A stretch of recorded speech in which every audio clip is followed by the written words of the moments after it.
എനിക്ക് ആദ്യമായിട്ട് ധ്യാനത്തിന് ഇന്നലെ വന്നിരുന്നപ്പോൾ ഞാനാണ് ഇവിടുത്തെ ഏറ്റവും പ്രായം കുറഞ്ഞ ആളെന്ന് തോന്നി. ബാക്കി എല്ലാവരും 10-20 വർഷങ്ങൾക്ക് കൂടുതൽ കർത്താവിൻ്റെ കൂടെ നടന്നവരാണ്. അപ്പോൾ ഞാൻ ആദ്യമായിട്ട് എൻ്റെ ഹൃദയത്തെ സ്പർശിച്ച സങ്കീർത്തകൻ്റെ സ്വരമായിരുന്നു, കർത്താവ് അപ്രാപ്യമായ ഈ പാറമേൽ എന്നെ കയറ്റി നിർത്തണമേ എന്നുള്ളൊരു സ്വരം.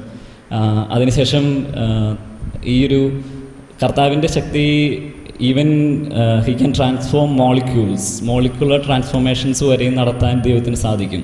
So we can absolutely believe that in the holy Eucharist, വിശുദ്ധ കുർബാനയുടെ സമയത്ത് ഈ അപ്പവും വീഞ്ഞും സബ്സ്റ്റാൻഷ്യൽ ട്രാൻസ്ഫോർമേഷൻ എന്ന് പറയുന്ന അപ്പത്തിൻ്റെയും വീഞ്ഞിൻ്റെയും മോളിക്യൂൾസ് ട്രാൻസ്ഫോം ചെയ്യുന്നു എന്ന് പറയുന്നത് ഞാൻ പലയിടത്തും പ്രസംഗിച്ചിട്ടുണ്ടെങ്കിലും എനിക്ക് ആഴമായ ഒരു ബോധ്യമായിരുന്നു ഈ ഒരു മോളിക്യൂൾസിൻ്റെ ചേഞ്ചസ് എന്ന് പറയുന്നൊരു കാര്യം.